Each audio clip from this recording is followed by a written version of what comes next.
kita akan berikan faedah untuk kita semua. Pak Ustaz berpergian dari SMA di Jawa. Sebelum Pak beliau ingin dulu saya memberikan topik kepada teman-teman semua. Tafadhal, silakan. Sebelum kita mulai kajian, coba nanti membacakan beberapa topik kepada teman-teman semua yang semoga firman Allah Subhanahu wa taala. Yang pertama, teman-teman harus untuk mengoperasikan video dan audionya supaya nanti kita memberikan faedah-faedah di faedah dan insyaallah. Dan yang kedua, bagi teman-teman harap menyiapkan alat tulisnya baik berupa catatan buku ataupun laptop ataupun arsip lainnya, silakan supaya kita dapat mengingat faedah-faedah yang akan kita bagi kita. Yang ketiga, pribadi mengajarkan terhadap anak khususnya diambil dari teman-teman semua untuk urusannya kita menuntut ilmu Allah Subhanahu wa taala. Ini tempat bagi teman-teman yang ingin bertanya boleh langsung nanti ditulis di Zoom insyaallah, dan diusahakan pertanyaan untuk sesuai tema insyaallah. Nanti kita akan bacakan, dan kalaupun di luar tema dipersilakan. Dan mungkin itu ada beberapa topik yang ingin akan pusing pada dan pribadi dan mudah teman-teman. Sebelum kajian dimulai, akan ingin dulu Ustaz. Assalamualaikum Ustaz. Waalaikumsalam warahmatullahi wabarakatuh. Ahlan wa sahlan. Alhamdulillah. Alhamdulillah. Semoga Ustaz dan keluarga semua selalu dalam lindungan Allah Subhanahu wa taala. Amin amin. Terima kasih atas ilmu-ilmu yang telah diberikan kepada kita semua, dan alhamdulillah sudah berkenan pada kali ini untuk memberikan ilmu kepada kita semua. Nanti setelah kalau nanti kita langsung saja pada Ustaz dengan macam-macam syirik dari A sampai Z. Ustaz, persilakan. Bismillahirrahmanirrahim. Assalamualaikum warahmatullahi wabarakatuh. Alhamdulillahi ala ihsani wa syukru lahu ala taufiqihi wa amtinani wa asyhadu an la ilaha illallah wahdahu la syarika lahu ta'ziman li sya'ni wa asyhadu anna Muhammadan abduhu wa rasuluhu da'ila ridwani. Allahumma salli alaihi wa ala alihi wa ashabihi wa ikhwani. Ikhwan dan akhwat yang dirahmati oleh Allah Subhanahu wa taala, tentu sebagai seorang muslim tidak ada yang ragu bahwasanya dosa paling besar adalah dosa kesyirikan. Allah Subhanahu wa taala berfirman, "Innasyirka la zulmun azim." Sesungguhnya kesyirikan adalah kezaliman yang sangat besar, ya. Karena maknanya kezaliman adalah meletakkan sesuatu tidak pada tempatnya, ya. Karena seorang yang melakukan kesyirikan berarti dia telah menyekutukan Allah Subhanahu wa taala. Ya, dia menjadikan selain Allah sama kedudukannya dengan Allah Subhanahu wa taala. Oleh karenanya ketika Rasulullah SAW ditanya, ya, tentang ayu dzambi a'zam, dosa apa yang paling besar, maka Nabi SAW mengatakan, antaj'ala lillahi niddan wa huwa khalaqak, yaitu engkau menjadikan bagi Allah tandingan, yang kau jadikan sekutu bagi Allah, padahal hanya Allah yang menciptakan kamu, ya, hanya Allah yang menciptakan kamu. Ini menunjukkan syirik adalah dosa paling besar, karena ibadah seharusnya hanya kepada Sang Pencipta. Jika yang menciptakan kita Allah dan selain Allah, maka selain Allah itu pula berhak untuk kita sembah. Tetapi jika yang mencipta hanyalah Allah Subhanahu wa taala, maka dialah yang berhak untuk semata untuk disembah. Dalam hadis yang lain kata Nabi sallallahu alaihi wasallam, "Ala ukhbirukum bi akbaril kaba'ir." Maukah aku tunjukkan kepada kalian tentang dosa-dosa yang paling besar? Yang pertama kata Nabi sallallahu alaihi wasallam, al-isyraku billah, berbuat syirik kepada Allah Subhanahu wa taala. Nabi sallallahu alaihi wasallam juga bersabda, "Ijtanibu sab'am mubiqat." Jauhilah 7 perkara yang membinasakan. Rasulullah SAW menyebutkan al-isyraku, asyirku, was-sihru. Rasulullah mengatakan syirik kepada Allah Subhanahu wa taala. Artinya dalil tentang bahaya dosa kesyirikan sangat banyak. Di antara juga Allah Subhanahu wa taala berfirman, "Innahu may yusyrik billah faqad harramallahu alaihi al-jannah." Siapa yang berbuat kesyirikan, maka Allah haramkan baginya surga, ya. Wa ma'wahun nar, maka tempat kembalinya neraka jahanam. Wamalidz zalimina min ansar, dan tidak ada penolong bagi orang-orang yang berbuat zalim, itu orang musyrikin. Allah juga berfirman, "Innallaha la yaghfiru ay yushraka bih wa yaghfiru ma duna dzalika liman yasha." Allah tidak mengampuni dosa syirik, dan Allah mengampuni dosa-dosa selain kesyirikan. Tapi sebelum kita menjelaskan tentang macam-macam syirik, apa sih definisi syirik ya? Syirku ya. Syirik taswiyatu ghairillah billah fima huwa min khasaisillah. Syirik artinya adalah menyamakan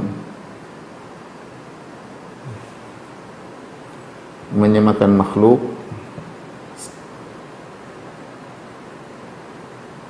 dengan Allah pada perkara yang merupakan kekhususan Allah.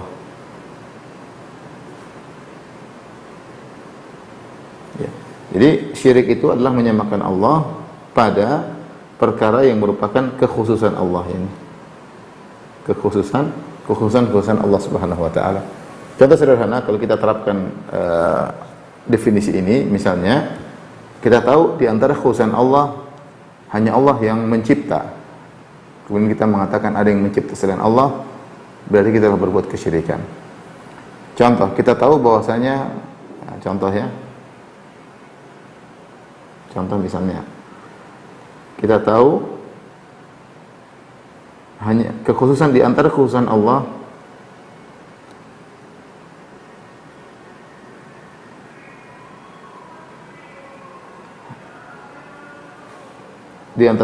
mengetahui ilmu gaib secara mutlak.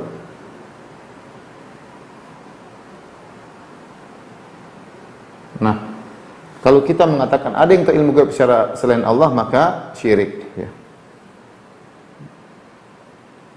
Maka syirik menyatakan ada yang tahu ilmu gaib selain Allah.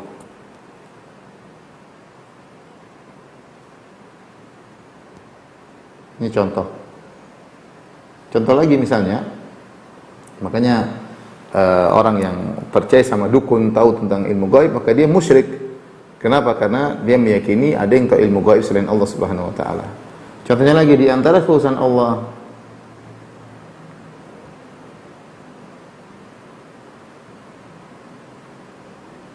adalah berhak untuk diibadahi. Tidak ada yang diibadahi kecuali Allah. Maka syirik adalah beribadah kepada selain Allah.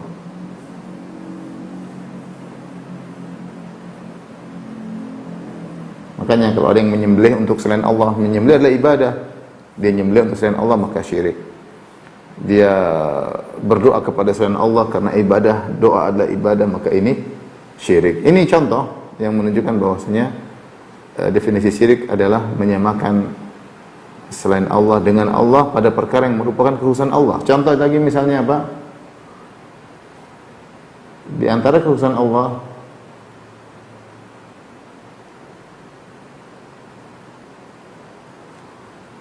azali. Azali yaitu Allah tidak didahului dengan ketiadaan. Itu tidak didahului dengan ketiadaan. Dengan ketiadaan. Semua selain Allah makhluk dari tidak ada menjadi ada. Maka di antara syirik misalnya pernyataan falasifah. Ahli filsafat bahwa alam juga azali. Ini hanya sekedar apa ya, penggambaran tentang definisi syirik ya, agar kita tahu penerapannya. Jadi syirik adalah menyamakan Allah dengan Allah pada perkara yang bukan kekhususan, pada perkara yang merupakan kekhususan Allah. Seandainya kita menyatakan sesuatu sama dengan Allah, namun bukan pada perkara kekhususan Allah, maka itu bukan syirik. Contoh, kita makhluk ada, Allah juga ada. Apakah kalau kita bilang kita ada, Allah juga ada, berarti syirik? Jawabannya tidak. Karena ini bukan kekhususan Allah. Ada, itu adalah makhluk juga memiliki sifat ada, Allah juga ada. Yang merupakan kekhususan Allah, yaitu Allah keberadaannya tidak didahului dengan ketiadaan. Ya, keberadaannya tidak dioleh dengan ketiadaan. Ya, maka menyatakan Allah ada, kita ada bukan syirik, itu nggak ada masalah. Contoh lagi misalnya bilang ilmu, ya. Allah berilmu, kita berilmu. Bukan berarti kita menyatakan kita berbuat syirik ketika kita menyatakan kita punya ilmu, Allah juga punya ilmu. Namun adalah syirik ketika kita mengatakan ilmu kita sama dengan ilmu Allah, atau kita mengetahui ilmu gaib sebagaimana Allah tahu ilmu gaib, karena mengetahui ilmu gaib itu hanyalah kekhususan Allah Subhanahu wa taala, ya. Jadi perlu dibahas. Makanya dikatakan menyamakan makhluk dengan Allah pada perkara yang merupakan kekhususan Allah Subhanahu wa taala. Dan kekhususan Allah itu sangat banyak. Baik, ini definisi syirik secara sederhana. Setelah ini kita akan bahas tentang macam-macam syirik dari berbagai tinjauan, ya.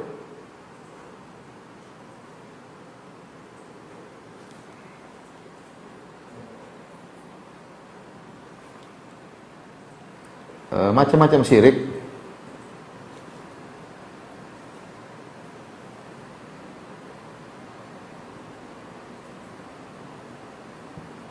dari berbagai tinjauan.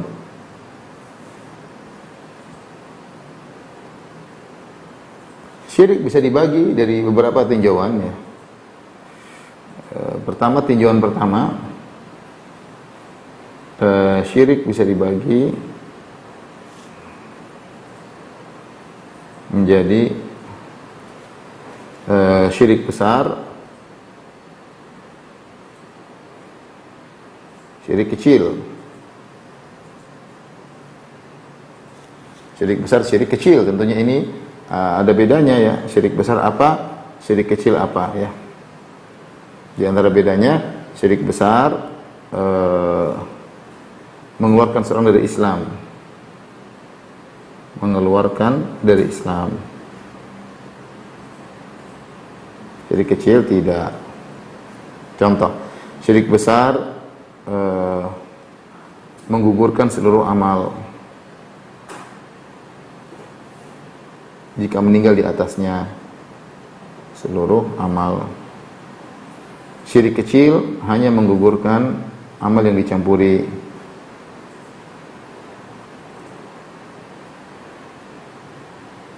Amal yang dicampuri.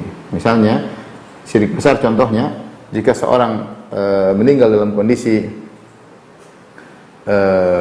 menyembah kepada selain Allah, maka seluruh amalnya buyar. Dia sudah beribadah kepada Allah selama 60 tahun, maka seluruh amalnya sia-sia, ya. Karena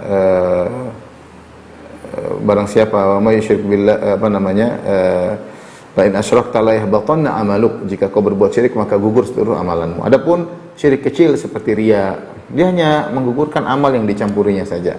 Ya, dia hanya menggugurkan amal yang dicampurinya saja. Kemudian syirik besar tidak akan diampuni. Syirik besar tidak akan diampuni. Tidak akan dimaafkan. Allah berfirman, Innallaha la yaghfiru ay yushraka bi. Allah tidak mengampuni dosa syirik, dan Allah mengampuni dosa selain syirik. Adapun syirik kecil sama seperti hukum dosa besar. Hukum dosa besar menurut pendapat yang lebih kuat, ini sudah saya jelaskan dalam syarah kitab Tauhid.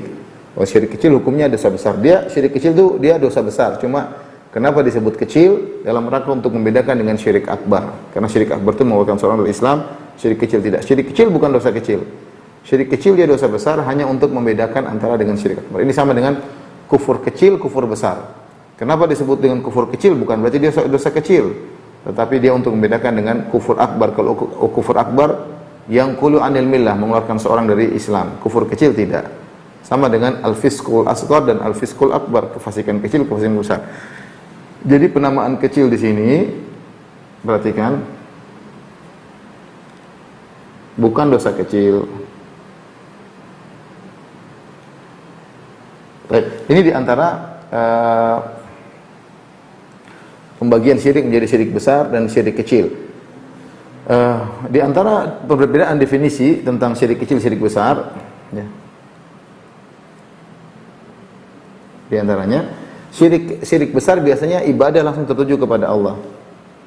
Ibadah biasanya ya langsung tertuju kepada Allah, kepada selain Allah.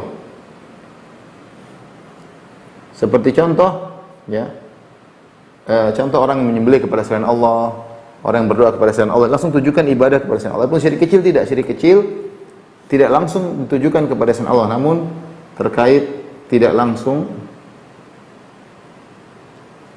ditujukan kepada Allah, ditujukan kepada selain Allah.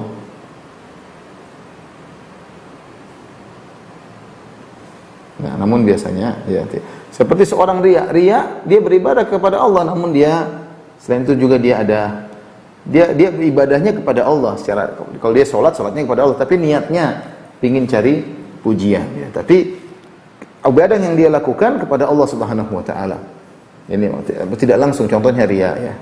Contohnya jimat dia meyakini sebagai sebab bahwasanya ini adalah sebab keberhasilan, tapi dia meyakini yang menentukan adalah Allah Subhanahu wa taala.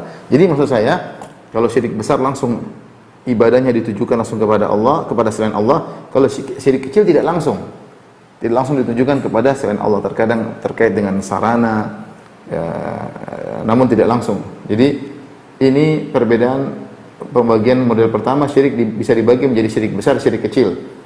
Kemudian misalnya pembagian yang kedua,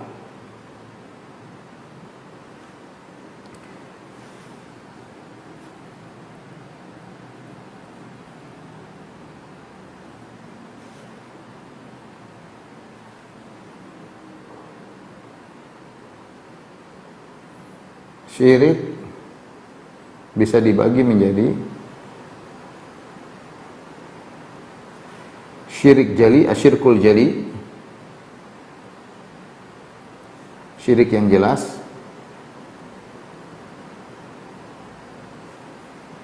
ada asyirkul khafi, syirik yang samar. Ini model pembagian yang apa namanya, yang lain dari sisi ditinjau terlihat atau tidak. Syirik al-jali, syirik yang jelas, bisa jadi dalamnya ada syirik besar, ada syirik kecil, yaitu mencakup syirik besar dan syirik kecil. Bisa jadi syirik besar, bisa jadi kecil.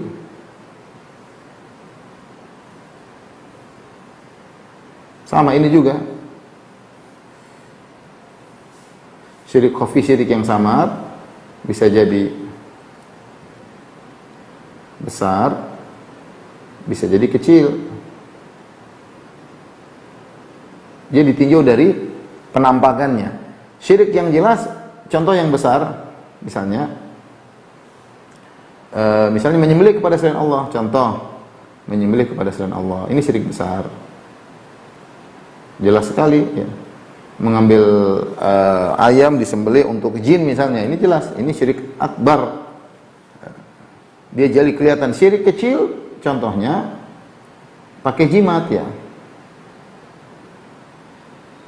Jadi tinjauan kedua, pembagian kedua ditinjau dari tampak atau tidak. Ada dibagi dua, syirik besar, syirik jelas, syirkul jali, syirik yang jelas, ada syirkul khafi.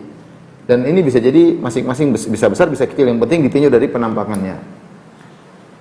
Contoh menyembelih kepada selain Allah, ini syirik besar, tetapi dia kelihatan, orang melihatnya terlihat dengan jelas dia menyembelih untuk jin, untuk ruh, arwah, ya, untuk dewi, untuk dewa, untuk penjaga pantai, untuk penjaga, ini semua syirik akbar. Dan jelas, pakai jimat dia syirik kecil. Pakai jimat syirik kecil, tapi dia jelas terlihat orang pakai jimat.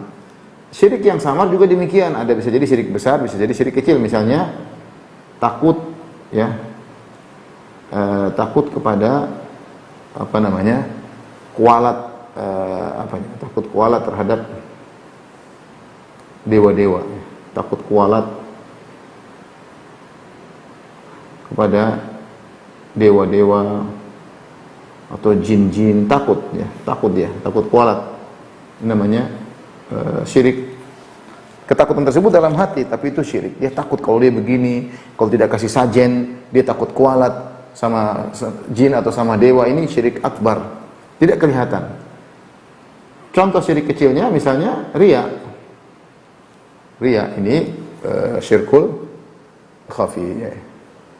Dia syirik kecil ya, syirik kecil. Jadi ini yang pertama besar, ini kecil. Ini besar, ini kecil. Baik. Ini pembagian syirik ya, bisa dibagi menjadi syirkul khafi dan syirku al-jali ya. Pembagian syirik juga bisa ditinjau dari pembagian tauhid yang ketiga.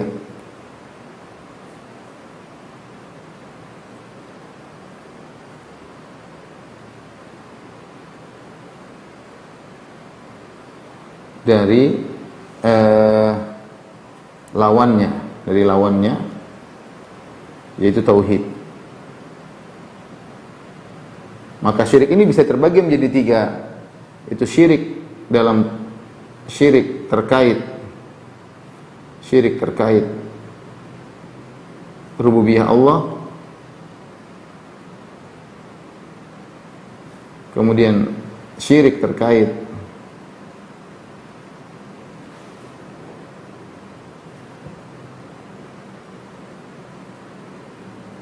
uluhiyah Allah, kemudian syirik terkait rububiyah asma sifat, syirik terkait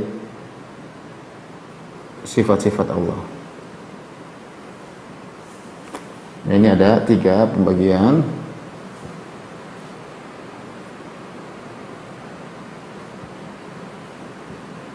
Satu, dua, tiga. Nah, untuk memudahkan kepada para pemirsa sekalian, saya akan membahas pembagian syirik ditinjau dari pembagian yang ketiga setelah ini insyaallah taala untuk memudahkan ya, untuk memudahkan. Baik, Win.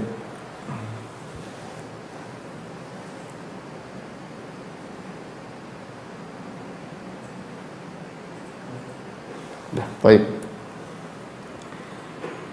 Karena dengan pembagian model ketiga akan banyak yang bisa kita untuk klasifikasikannya sangat mudah ya.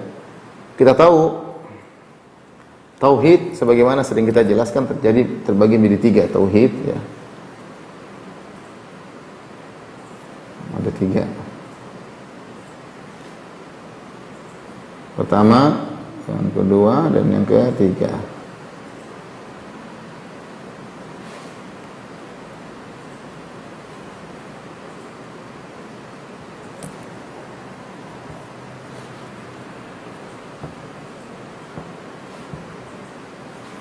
Yang pertama tauhid rububiyah. Tauhid rububiyah. Apa itu tauhid rububiyah?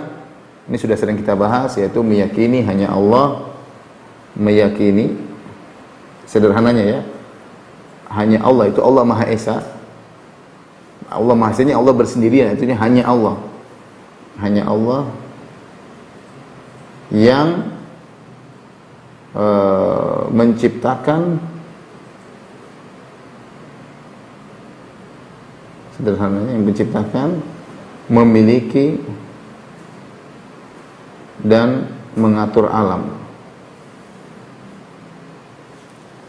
Menciptakan, memiliki dan mengatur. Yang kedua, tauhid uluhiyah. Apa maksudnya tauhid uluhiyah? Meyakini hanya Allah yang berhak disembah.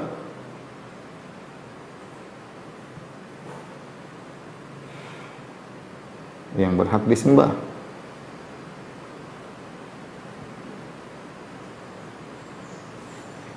Yang ketiga, tauhid asma sifat, tauhid sifat.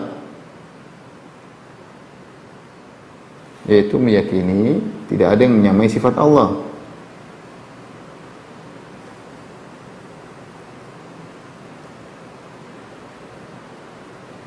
Menyamai sifat Allah.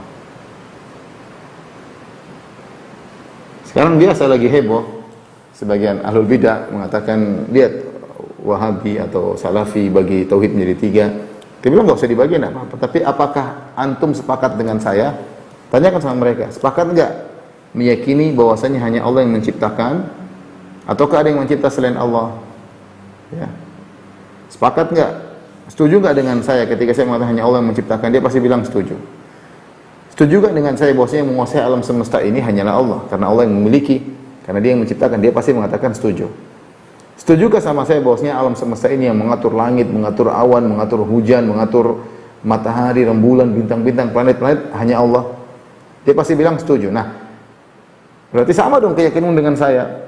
Nah, saya menamakan keyakinan bahwasanya hanya Allah yang menciptakan, memiliki, mengatur, itu namanya tauhid rububiyah. Kecuali kalau kau meyakini ada yang mencipta selain Allah, ya berarti kita ada bedanya.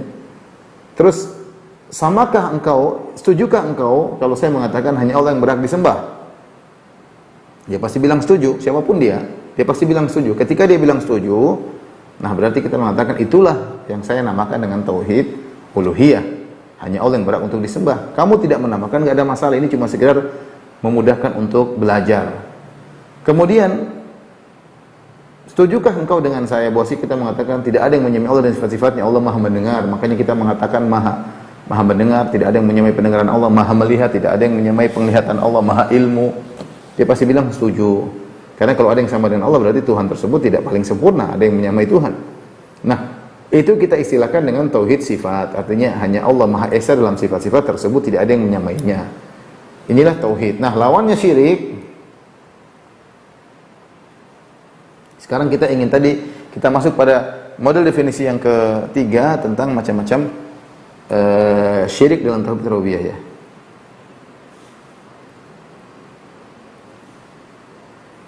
Syirik terkait rububiyah. Kita bisa bagi menjadi dua.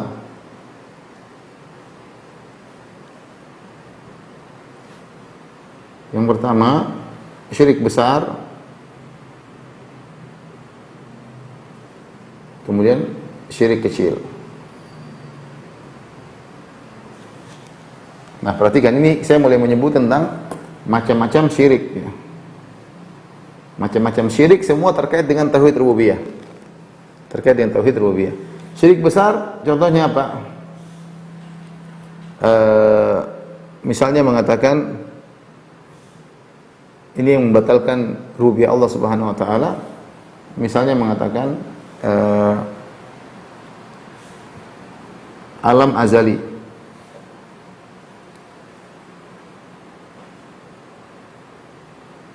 Azali. Jadi kalau alam azali tidak ada yang menciptakan. Ini pendapat orang-orang falasifah. Ya, seperti Ibnu Sina dan yang lainnya yang terpengaruh dengan pemahaman Aristoteles, Plato dan Plotinus yang mereka mengatakan bahwasanya alam semesta terjadi bukan dari tidak ada menjadi ada, tidak, tapi dia sudah ada bersamaan dengan adanya Sang Pencipta, barang-barang kejadiannya berbarengan. Dan ini adalah syirik besar, mengeluarkan seorang dari Islam. Kenapa? Karena kita semua yakin kana Allahu walam yakun syai'un ghairuhu. Dulu Allah sendirian. Kemudian dia baru menciptakan makhluk, dan makhluk itu dari tidak ada menjadi ada. Ketika seorang mengatakan makhluk sudah azali, tidak didahului oleh ketiadaan, berarti dia bukan makhluk dong. Namanya makhluk itu diciptakan. Namanya diciptakan itu dari tidak ada menjadi ada. Dan ini masih sudah panjang dalam bahasan. Masalah intinya mereka mengatakan bahwasanya adanya makhluk itu konsekuensi dari sempurnanya Tuhan dan tidak melalui proses dari tidak ada menjadi ada, tapi ada dengan ada bersamaan dengan adanya Tuhan. Dan ini syirik akbar ya, karena kita tahu pencipta dialah satu-satunya yang tidak didahului dengan ketiadaan. Adapun selain pencipta, makhluk dari tidak ada menjadi ada. Kalau kita mengatakan alam azali, berarti tidak ada fungsi Tuhan menciptakan. Contoh lagi misalnya menyatakan Tuhan berbilang. Ini contoh. Ini syirik terkait dengan syirik rububiyah. Tuhan berbilang. Baik yang berkeyakinan dualisme, Tuhan ada dua, seperti Manawiyah dan yang mengatakan ada Tuhan Tuhan baik dan Tuhan buruk, seperti misalnya Majusi mengatakan Tuhan terang, Tuhan cahaya dengan Tuhan kegelapan, atau Trinitas seperti Hindu yang mengatakan ada dewa pencipta, dewa perusak dan dewa pemelihara, dewa Brahmana, dewa Siwa dan dewa Wisnu. Ini contoh Trinitas atau Trinitasnya orang Nasara mengatakan Tuhan Bapa, Tuhan Anak, Tuhan Rohul Kudus. Ini merupakan syirik akbar karena bertentangan dengan keesaan Allah yang Qul huwallahu ahad. Allah Maha Esa. Ini contoh syirik besar. Contoh lagi misalnya menyatakan wahdatul wujud, ya. Pemahaman wahdatul wujud. Wahdatul wujud yaitu Allah bersatu dengan makhluk. Allah bersatu dengan makhluk. Ini adalah keyakinan Ibnu Arabi. Ibnu Arabi dia mengibaratkan Tuhan itu bersatu dengan makhluk seperti ibarat ombak, laut dengan ombaknya. Kita tahu laut satu, ombaknya bermacam-macam, ada ombak besar, ada ombak kecil, ada ombak di kanan, ombak di kiri. Nah, ombak itu semua adalah lautan. Nah, sama Tuhan dengan makhluk ini sama. Kita ini semua makhluk ini Tuhan. Tidak ada bedanya antara makhluk dengan Tuhan. Hanya saja penampakan berbeda-beda. Makanya di antara syair ini dia berkata, wal abdu rabbun wal rabbu abdun ya laita syi'ri manil mukallaf. Tuhan adalah hamba, hamba adalah Tuhan. Kalau begitu kabarkan kepada aku siapa yang harus disembah? Siapa yang harus menyembah? Ya, kalau mengatakan hamba harus menyembah, wong dia juga Tuhan. Ya. Oleh karenanya dia mengatakan semua sesembahan itu benar. Dia mengatakan aqadal khalaiqu fil ilahi aqaida wa ana taqattu jami'a ma taqaduhu. Seluruh makhluk punya keyakinan berbeda-beda dengan Tuhan dan saya meyakini semuanya benar. Kata dia, saya meyakini apa yang mereka yakini semuanya itu benar karena yang semua disembah Tuhan. Semua yang disembah adalah Tuhan. Ini pembahasannya panjang tapi intinya pemahaman wahdatul wujud, meyakini Tuhan bersatu dengan makhluk, ini lebih parah daripada trinitasnya Nasara. Jadi ini adalah syirik akbar terkait dengan rububiyah, karena rububiyah menunjukkan Allah Subhanahu wa taala tidak boleh bercampur dengan makhluk. Allah tidak boleh bercampur dengan makhluk. Ya. Allah tidak boleh bercampur dengan makhluk. Allah di atas, di luar makhluk. Maha tinggi di atas makhluknya, tidak bercampur dengan makhluk. Kalau Allah bercampur dengan makhluk, zatnya bercampur dengan zat makhluk, berarti Allah rendah. Karena makhluk itu hina. Bagaimana makhluk yang hina ini zatnya bercampur dengan Allah Subhanahu wa taala. Allah tidak menempati makhluk dan Allah tidak bersatu dengan makhluk dan tidak bercampur dengan makhluk. Allah ba'inun an khalqi. Allah terpisah dari makhluknya. Baik. Di antaranya misalnya meyakini ada pengatur selain Allah. Ada pengatur selain Allah, pengatur alam selain Allah. Pengatur alam selain Allah, ini juga syirik, ya. Allah tidak pernah memberikan hak otonomi kepada sebagian makhluknya untuk mengatur secara merdeka, enggak ada. Seperti meyakini misalnya Nyi Roro Kidul mengatur pantai selatan, maka ini syirik kepada Allah. Pantai selatan diatur oleh Allah. Nyi Roro Kidul tidak pernah ngatur satu ombak pun, dia tidak pernah ngatur. Dia tidak pernah ngatur. Atau meyakini ada dewa penjaga gunung yang mengatur gunung, yang menentukan gunung itu meletus atau tidak. Keyakinan seperti itu syirik kepada Allah Subhanahu wa taala. Maka jangan disepelekan, ini syirik. Jangan menyatakan ini adat kayak tradisi, kayak ini syirik, ya. Bagi umat Islam meyakini ada pengatur selain Allah adalah kesyirikan kepada Allah Subhanahu wa taala, ya. Tidak boleh meyakini hal demikian karena yang mengatur seluruhnya adalah Allah Subhanahu wa taala. Bahkan ketika Allah mengatakan kepada para malaikat, Allah tugaskan para malaikat fal mudabbirati amra, demi para malaikat-malaikat yang mengatur urusan-urusan. Ada malaikat pencabut nyawa, ada malaikat penggiring awan, penggiring hujan, ada malaikat pengatur angin, ada malaikat pengatur tumbuhan. Semua malaikat tersebut hanya menjalankan tugas. Mereka tidak bisa mengatur sama sekali. Malaikat maut tidak bisa mencabut nyawa kecuali dengan izin Allah Subhanahu wa taala. Tidak boleh melakukan tugas sendirian. Semua atas perintah Allah Subhanahu wa taala. Jadi kapan meyakini ada pengatur selain Allah, maka terjerumus dalam syirik akbar. Contoh meyakini bahwasanya meyakini bintang-bintang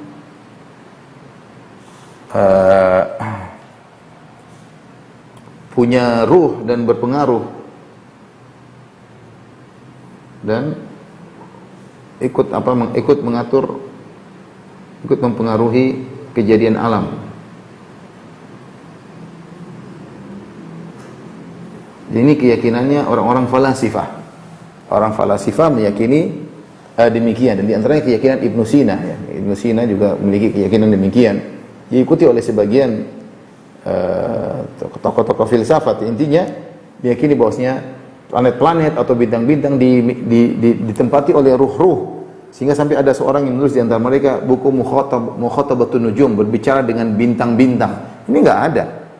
Berbicara ngapain bintang, matahari, rembulan, semuanya ya tidak bisa diajak ngobrol. Kemudian ngobrol buat apa? Mereka semua di bawah aturan Allah. Bintang dari dulu ya begitu-begitu, rembulan ya terbit dan terbenam pada waktunya, matahari terbit dan terbenam pada waktunya. Kemudian mengajak ngobrol bintang buat apa ya? Apalagi meyakini bahwasanya bintang-bintang tersebut punya pengaruh terhadap kejadian alam semesta. Gerakan-gerakan bintang punya pengaruh terhadap kejadian alam semesta. Ini syirik akbar. Ini syirik akbar, seakan-akan ada pengatur selain Allah Subhanahu wa taala. Meyakini ada Tuhan selain Allah misalnya.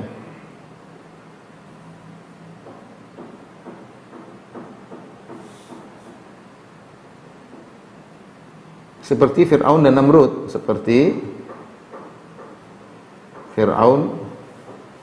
Namrud, ya. Mereka mengaku sebagai Tuhan, ya, Tapi Allah ceritakan dalam Al-Qur'an, dalam ayat banyak sekali.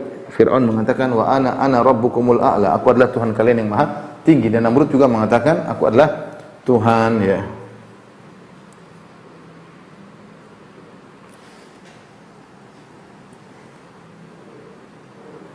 Seperti meyakini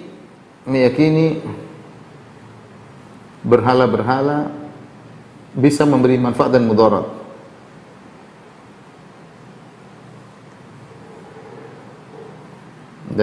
Seperti keyakinan kaum musyrikin Arab. Ini juga syirik akbar terkait dengan rububiyah. Ya.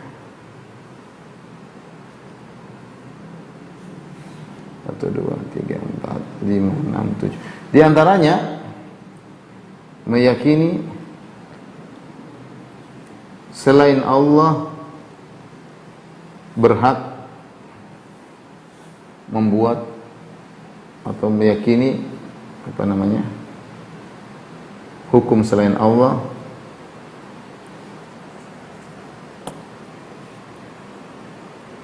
sama dengan hukum Allah. Ini juga syirik.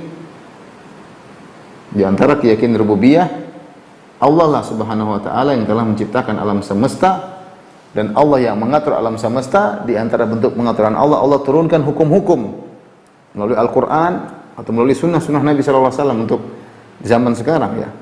Kemudian ada yang meyakini bahwasanya bukan cuma Allah saja yang bisa bikin hukum, kita juga bisa bikin hukum, ya, dan hukum kita sama dengan Allah atau menyamai hukum Allah dan macam-macam.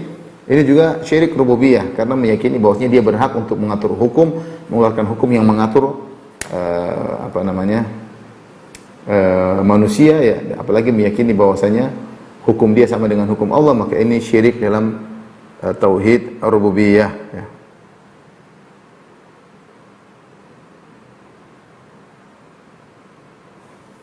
Yang terakhir tentunya yang berbahaya itu ateis, ya, meyakini tidak ada Tuhan.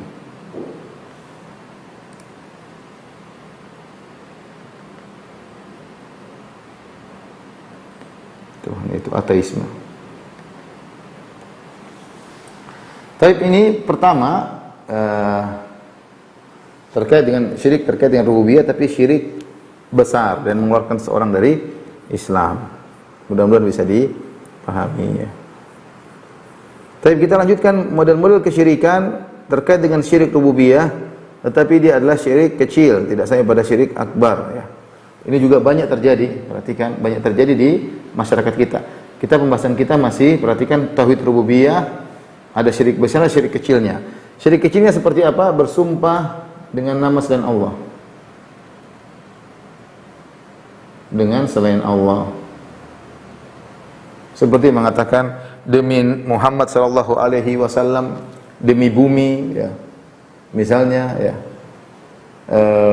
Demi siapa selain Allah, maka itulah kesyirikan.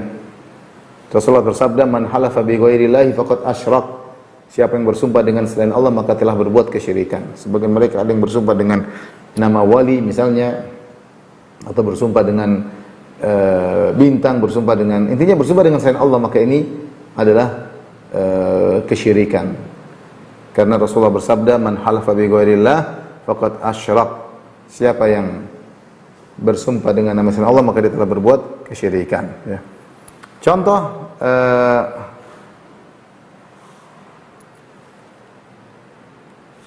misalnya menyandarkan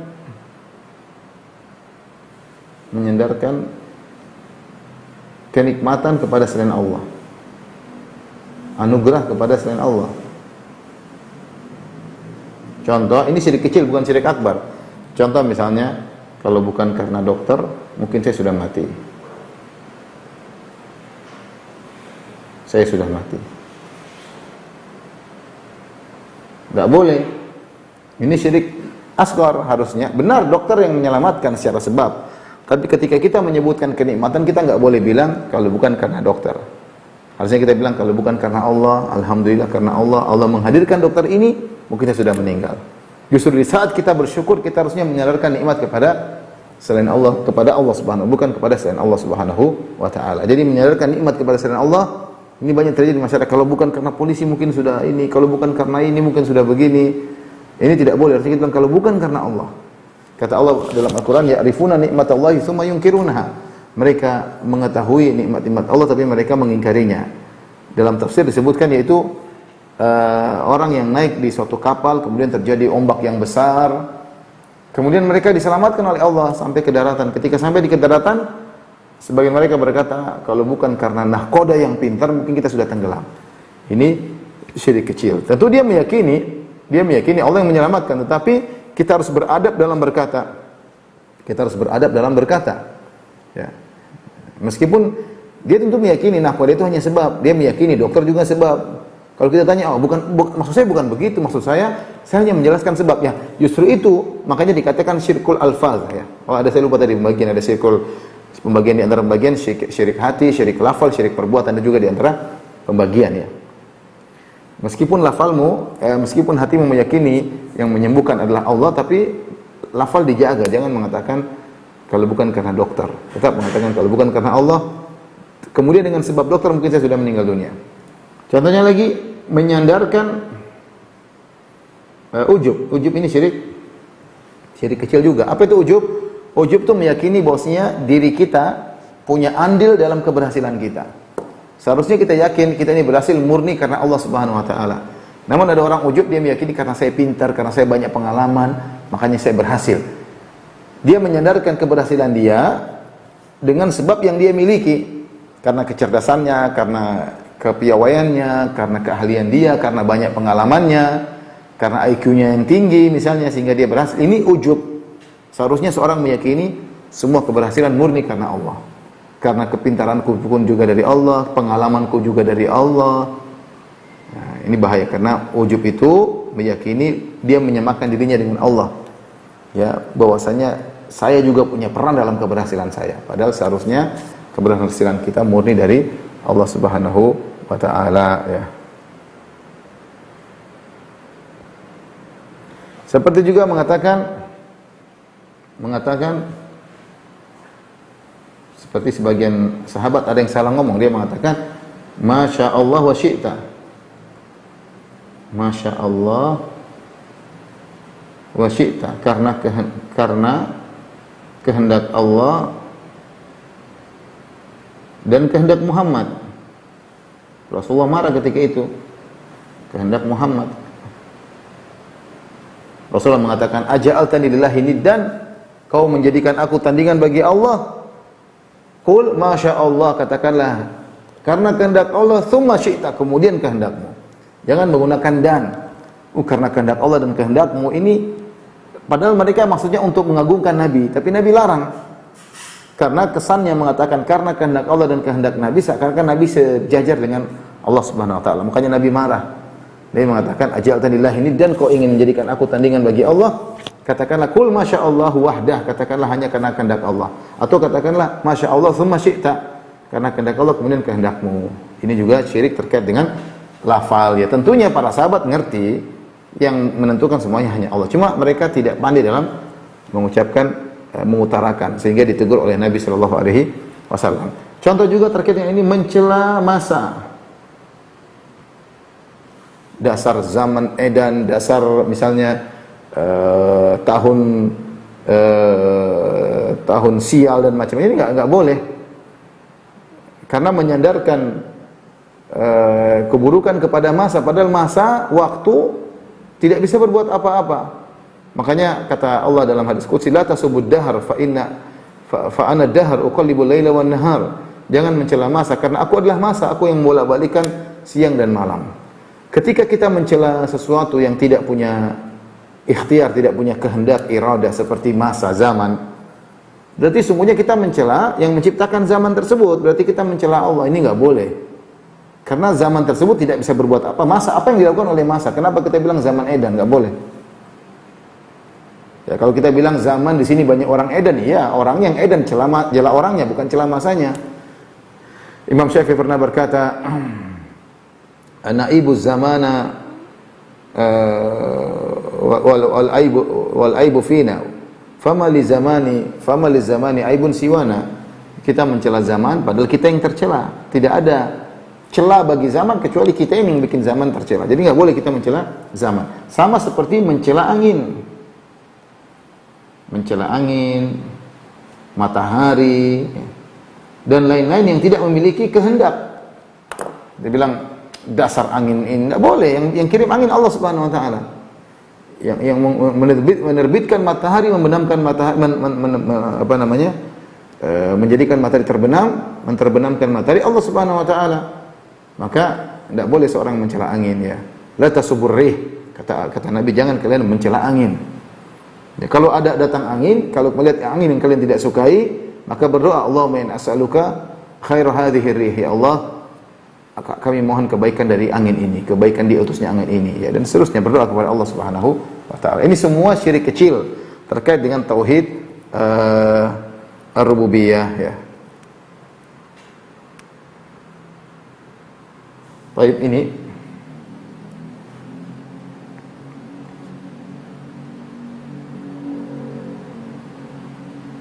di antaranya adalah tatayur, ya. Tatayur yaitu mengkaitkan kesialan, pamali kalau bahasa kita, pamali mengkaitkan kesialan dengan waktu tertentu, dengan dengan tanggal tertentu, dengan angka tertentu. Ini semua syirik, tapi syirik kecil.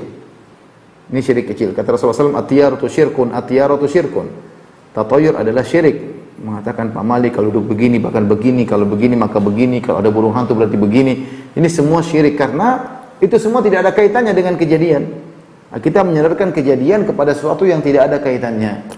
Bagaimana kita sandarkan seperti orang-orang Arab ketika mereka hendak ingin pergi, mereka pergi ke burung tertentu, mereka usir. Kalau burungnya terbang ke kanan, mereka lanjutkan perjalanan. Kalau burungnya terbang ke kiri, mereka tidak lanjutkan perjalanan. Nah, burung juga heran, gimana mereka manusia berakal memberi keputusan kepada burung.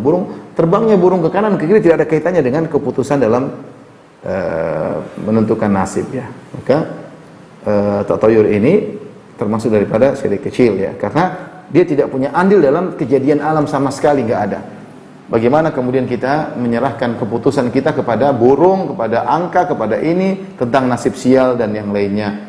Maka ini termasuk syirik, ya.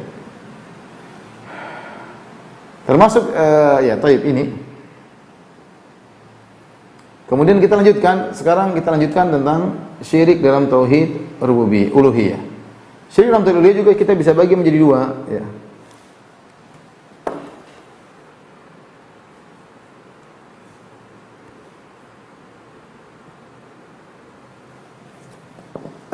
Syirik besar, syirik kecil. Syirik terkait uluhiyah kita bisa bagi menjadi dua, syirik besar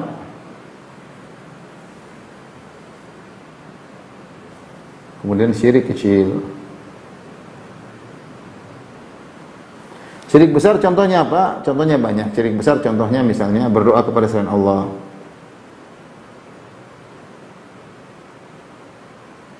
berdoa kepada wali, minta kepada penghuni kubur, minta kepada mayat, minta kepada malaikat, ya. Katanya sama antum coba. Allah mengirim malaikat mengatur kematian, namanya malaikat maut untuk mencabut nyawa. Bolehkah kita berdoa, wahai malaikat maut, jangan cabut nyawaku? Tidak boleh. Syirik, ya. Dia hanya tugas mencabut nyawa, tapi yang mengatur semua Allah Subhanahu wa taala. Ada malaikat hujan yang benar-benar mengatur hujan. Kemudian kita bilang, wahai malaikat hujan, jangan turunkan hujan. Boleh enggak? Syirik, berarti kita berdoa kepada selain Allah. Kalau itu saja syirik, bagaimana kita kemudian minta kepada hujannya? Hujan berhenti, enggak bisa, ngawur. Syirik. Dan ini syirik akbar, syirik akbar. Berdoa kepada selain Allah Subhanahu wa taala. Di antaranya menyembelih kepada selain Allah. Ingat ya, kita ini bahas tentang orang Islam. Kalau orang non-muslim ya terserah ya, mau apa, keyakinan kita berbeda-beda. Saya bicara dalam koridor orang Islam. Menyembelih kepada selain Allah. Jelas kata Nabi SAW, la'anallah man dzabah li ghairillah. Allah melaknat orang yang menyembelih kepada selain Allah Subhanahu wa taala. Beristighatsah kepada selain Allah.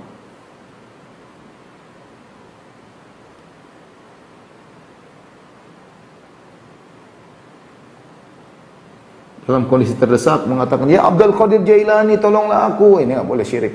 Wahai wali fulan, wahai fulan, syirik ya. Saya sering sampaikan ada klip video di internet bagaimana orang-orang Arab yang tidak ngerti yang terjerumus dalam kesyirikan, mereka pergi ke kuburan Ahmad Al-Badawi. Kemudian mereka meminta, kata di antaranya jelas-jelas, ya Syekhul Arab, wahai syekhnya orang-orang Arab Ahmad Badawi, isfili ibni, sembuhkanlah putraku, minta kesembuhan. Ini syirik akbar. Banyak masalah dia sampaikan kepada, sambil nangis-nangis di kuburan tersebut. Ini syirik akbar. Kuburiyun, para penyembah kuburan. Ya, enggak boleh ya. Beristighatsah, minta pertolongan dalam kondisi mendesak kepada wali ini, wali anu, enggak boleh. Kita beristighatsah, para nabi beristighatsah kepada istastaghitsuna rabbakum. Kata Allah, tatkala kalian beristighatsah kepada Allah, Nabi Muhammad dalam perang Badar sallallahu alaihi wasallam, bagaimana berdoa sambil mengangkat tangan sampai ridanya, selendangnya jatuh, berdoa. Nabi aja berdoa kepada Allah, ini kemudian ada orang meminta kepada seorang mayat. Ya, ini enggak boleh ya. Minta perlindungan kepada makhluk gaib.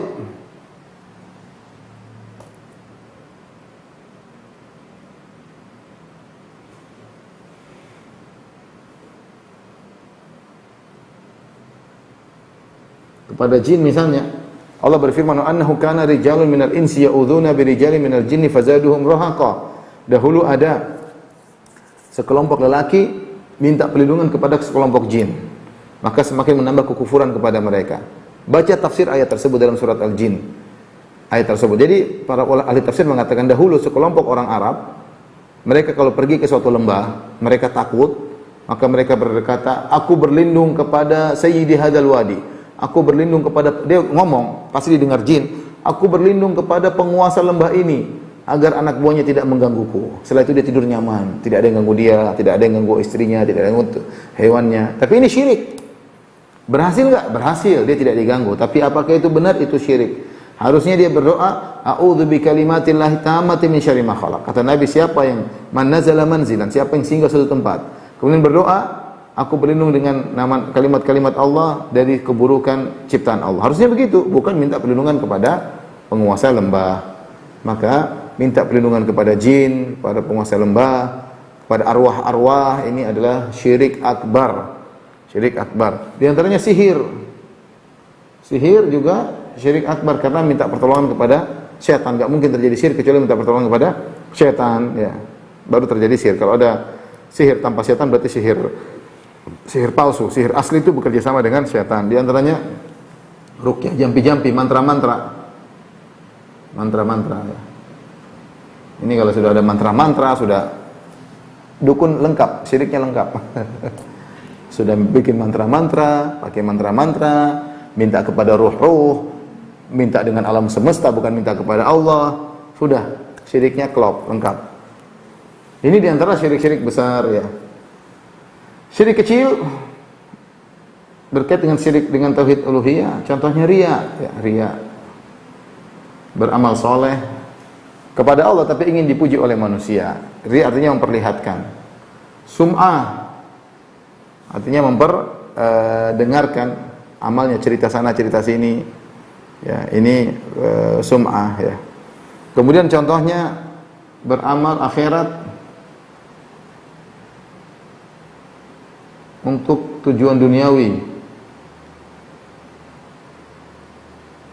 Untuk dunia duniawi, misalnya dia beramal supaya niatnya bukan untuk Allah, tapi niatnya supaya menang pemilihan misalnya, atau supaya dapat duit, supaya dapat dunia, dan niat tersebut mendominasi. Ini tidak boleh.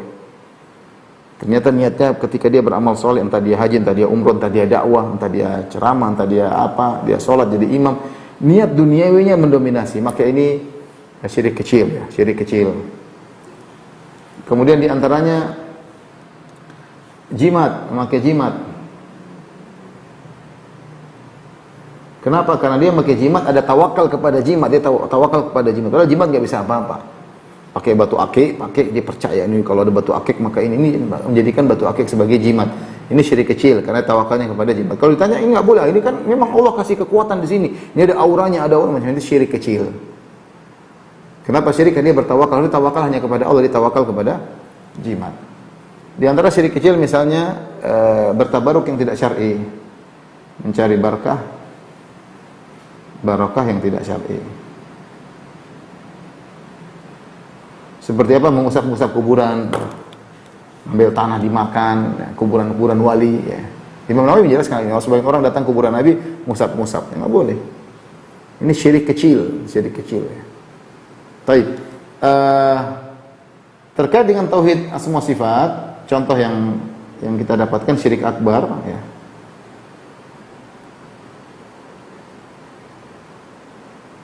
Misalnya meyakini dukun tahu ilmu gaib. Ilmu gaib misalnya. Atau meyakini wali maha melihat. Ini terjadi ya, saya pernah ketemu dengan seorang kawan, jadinya sufi, kemudian dia sadar. Dia bilang, dulu waktu saya belajar, saya selalu merasa diawasi oleh guru saya. Jadi saya kadang takut bukan karena Allah, tapi takut guru saya melihat. Dan terkadang ketika saya ketemu guru bilang, kamu tadi begini ya. Membuat saya semakin demi, saya merasa guru saya itu maha melihat saya dimanapun. Ini syirik akbar. Karena yang maha melihat hanyalah Allah Subhanahu wa ta'ala. Ini kira-kira beberapa bentuk kesyirikan, model-modelnya, ya, mudah-mudahan bisa dicatat. Ya, sebentar. Oke, sampai di sini saja apa yang bisa saya sampaikan tentang macam-macam kesyirikan. Kalau ada yang bertanya saya persilahkan. Wallahu taala alam bisawab.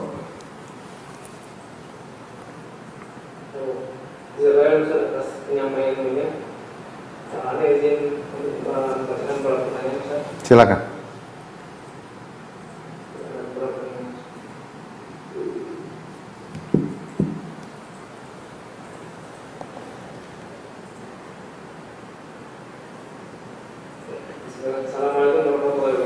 Waalaikumsalam warahmatullahi wabarakatuh.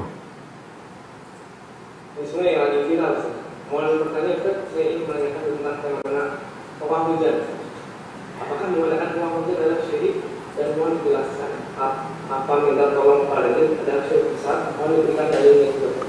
Tadi sudah kita jelaskan maksud pawang hujan apa? Kalau dia berdoa kepada Allah Subhanahu wa taala, tentunya ada caranya, bukan dengan teriak-teriak, bukan dengan buka jilbab kemudian jalan di tengah lapangan misalnya dengan mukul-mukul apa, enggak. Kalau dia minta berhenti hujan, bisa. Dalam Islam ada namanya istisqa, minta minta hujan. Ada juga berdoa agar berhenti hujan, dan dilakukan oleh Nabi SAW ketika Nabi pernah khutbah Jumat, kemudian ada yang minta hujan, maka Rasulullah SAW berdoa, maka turun hujan.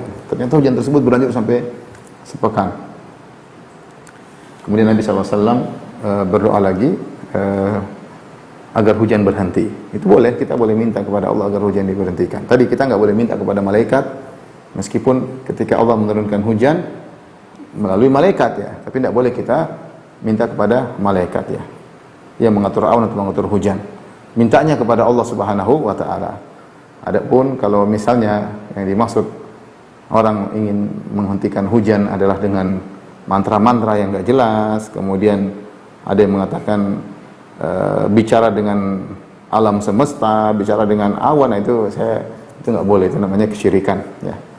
Allah alam bisa bagaimana hakikat yang dimaksud, tapi intinya kalau minta berhenti hujan harusnya minta kepada Allah Subhanahu wa taala, bukan minta kepada malaikat, apalagi hanya minta kepada hujan, kepada awan.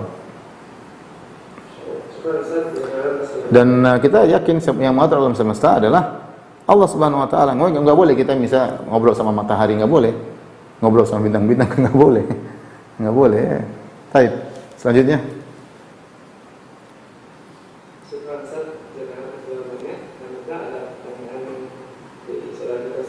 Assalamualaikum Ustaz. Nama saya Muhammad Wisnu Maulana. Ini pemberian dari waktu sudah kecil. Apakah saya perlu ganti nama Ustaz? Dan bagaimana jika saya tidak menggantinya? Karena di Indonesia sulit untuk ganti nama. Kalau sidang dahulu belum lagi biasa saya pakai nama itu semua. Apakah nama saya mempengaruhi bagi saya Ustaz? Apakah saya melakukan kesyirikan? Mohon pencerahan Ustaz Zakariyah. Tentu tidak. Dia tidak melakukan kesyirikan. Tapi kalau seorang memiliki nama yang itu merupakan syiar daripada kesyirikan, hendaknya dia ganti. Hendaknya dia ganti. Dia sendiri tidak berdosa karena dia dinamakan oleh orang tuanya. Mungkin orang tuanya maksudnya tertentu, saya enggak tahu, tapi intinya kalau itu suatu nama merupakan syiar dari kesyirikan ya, maka hendaknya dia ganti. Wallahu a'lam bishawab.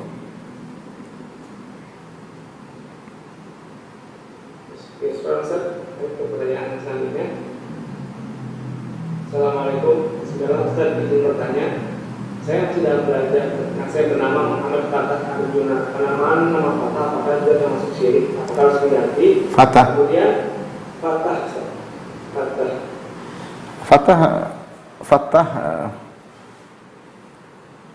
Wallahu alam, saya enggak tahu Fatah ya. Fatah membuka artinya ya. Dia Fatah gitu ya. Fatah. Allah alam. Ini ada lanjutannya Ustaz. Kemudian habis kadang sering sekali misalkan kalimat kufur atau kalimat syirik Ustaz. Dan seakan-akan terpleset mengatakan hal-hal yang tidak bisa memberi contoh, hal-hal yang tidak seharusnya, dan saya tidak bisa memberi contoh Ustaz. Karena takut juga Ustaz, saya selalu melawan kata-kata tersebut dengan istighfar dan takut terpleset ucapan secara sadar atau tidak sadar. Hal ini sudah terjadi sejak lama Ustaz. Bagaimana saya seharusnya ingat jawabannya? Maksudnya dia ucapkan di hati apa ucapkan di lisan? Kayaknya dua-duanya yang sebenarnya sering berkembang di dalam lisan dan hati yang anak-anak dari pertanyaan saya. Kalau dia tahu itu lafal kesyirikan, dia harus menahan diri, dia harus melatih diri tidak berbicara kecuali dia pikirkan terlebih dahulu. Kalau dia tidak sengaja, insya Allah enggak berdosa, tidak sengaja, kelepasan.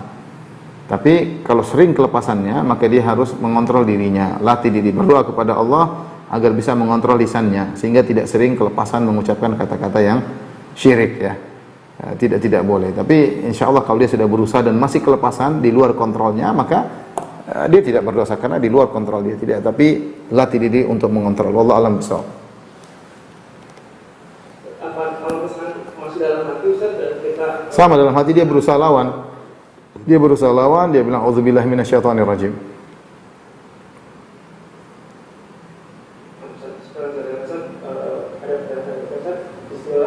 Assalamualaikum warahmatullahi wabarakatuh. Semoga Allah senantiasa merahmati para ulama, ustaz dan keluarga, panitia sosial beserta kaum muslimin di seluruh dunia ini. Saat ini, izin bertanya bagaimana cara meluruskan hati kita supaya ikhlas dan jujur melakukan segala sesuatu karena mengharap wajah Allah Subhanahu wa taala. Kita harus yakin bahwasanya karena apa terus? Dia bilang apa? Lanjutkan. Karena rasanya berat sekali mengatur hati ini supaya melakukan segala sesuatu karena Allah. Mohon nasihat dan doanya saya juga semoga tentunya pertama berdoa, Allahumma inna a'udzubika an usyrika bika syai'an a'lamu astaghfiruka lima la a'lamu. Ya Allah, aku berlindung kepada Engkau dari kesyirikan yang aku sadari dan kesyirikan yang aku tidak sadari, di antaranya riya, ujub dan yang lainnya. Berdoa kepada Allah Subhanahu wa taala. Yang kedua, dia tahu bahwasanya manusia yang diharapkan pujiannya tadi tidak ada faedahnya bagi dia. Mereka tidak bisa apa-apa. Kalau dia sudah masuk alam barzakh, orang yang dia cari pujian terus dia tidak bisa membantu dia sama sekali sedikit pun. dan nanti di akhirat dia akan dipermalukan. Allah mengatakan idhabul ila ladzina kuntum turauna fid dunya, pergilah kalian cari pahala sama orang-orang yang dahulu kalian cari muka kepada mereka. Ya maka yakinlah bahwasanya amal yang tidak diterima kecuali hanya Allah. Jadi kita tinggal selalu ngecek, ngapain saya cari muka sama dia, apa faedahnya. Kalau dia sudah bilang dia muji saya, terus apa faedahnya? Enggak ada faedahnya. Namanya kalau saya mati sakratul maut dia mau bantu saya, enggak ada ya. Ngapain kita cari perhatian sama manusia? Ya, wallahu a'lam bishawab. Mungkin pertanyaan terakhir. Ustaz, pertanyaan terakhir. Assalamualaikum Ustaz. Apakah melihat film-film atau membaca komik yang tokohnya memiliki kekuatan super di luar batas manusia, seperti menciptakan air, api dari tangan, tidak sampai mempercayai hal tersebut, tetap berkeyakinan bahwa Allah dan pencipta? Tentu tidak. Orang yang menonton seperti itu, tentu itu bukan, dia tidak melakukan kesyirikan, tapi bisa jadi dampaknya dia ikut melariskan keyakinan tersebar di masyarakat ya. Anak-anak melihat hal tersebut biasa sehingga menganggap bahwasanya itu mungkin ya. Nanti jika muncul hal yang aneh-aneh, anak-anak terbiasa dengan melihat tonton-tonton seperti itu ya. Kita berusaha menjauhkan diri dari ikut melariskan kemaksiatan. Jauhkan diri dari ikut melariskan kemaksiatan, apalagi kemaksiatan tersebutlah bentuk kesyirikan ya. Wallahu ta'ala alam bisawab. Demikian saja yang saya sampaikan. Wabillahi taufiq wal hidayah. Assalamualaikum warahmatullahi wabarakatuh.